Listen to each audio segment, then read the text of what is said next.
10 फरवरी की सुबह करीब 9 बजे कश्मीरी गेट इलाके में जिस निक्की यादव की कार में बेरहमी से हत्या की गई थी, वो वारदात सिर्फ साहिल गहलोत ने अंजाम नहीं दी थी।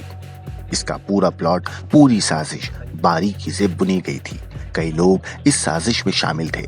पुलिस की जांच में खुलासा हुआ है कि साहिल के परिवार के कई सदस्य इस साजिश में शामिल थे। पुलिस के मुताबिक साहिल गहलोत के साथ उसके पिता वीरेंद्र सिंह, एक चचेरे भाई आशीष और मौसेरे भाई दिल्ली पुलिस का सिपाही नवीन और 2 दोस्त अमर और लोकेश भी शामिल थे। पुलिस पूछताछ में साहिल ने हर सच उगल दिया। उसने बताया कि 9 फरवरी को दूसरी लड़की से सगाई के बाद वो निक्की के घर पहुंचा। निक्की उसके आगे गिड़गिड़ा रही थी, बार बार कह रही थी कि वो उसकी पत्नी है और दूसरी लड़की से 10 फरवरी को शादी ना करे। इसके बाद साहिल और उसके परिवार ने मिलकर साजिश रची। साजिश के तहत साहिल ने निक्की की हत्या कर दी और प्लान में शामिल सभी को बता दिया कि उसने निक्की को मार दिया है। इसके बाद सब खुशी खुशी साहिल की शादी में चले गए। क्राइम ब्रांच की टीम ने पहले इन लोगों से पूछताछ की और फिर ठोस सबूत मिलने पर 5 को गिरफ्तार कर लिया। निक्की के मामले में ये भी खुलासा हुआ है कि निक्की और साहिल 2020 में ही नोएडा के आर्य समाज मंदिर में शादी कर चुके थे। पुलिस ने शादी का सर्टिफिकेट भी बरामद कर लिया है। यानी निक्की के लिव इन में रहने की थ्योरी भी गलत साबित हो चुकी है।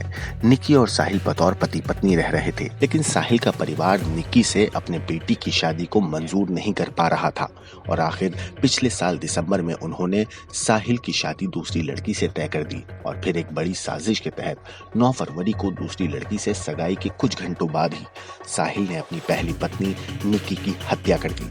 हालांकि निक्की के पिता का कहना है कि उनको दोनों की शादी के बारे में पता नहीं था।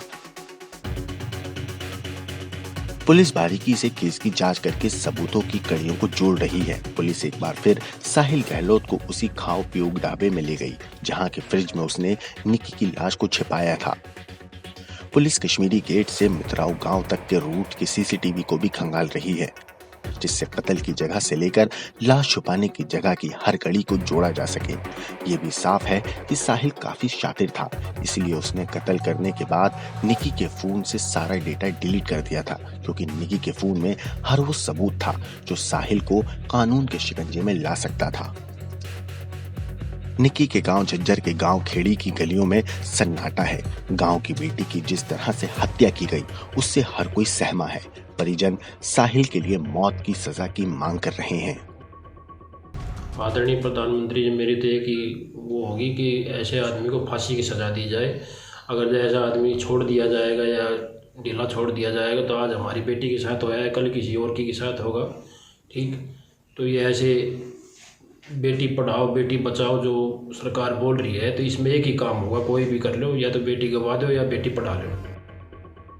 निक्की यादव मामला प्यार में धोखे और भरोसे के कत्ल की भी कहानी है, लेकिन शायद ऐसा करने वाले ये भूल गए कि कानून के हाथ लंबे होते हैं। ब्यूरो रिपोर्ट, क्राइम तक।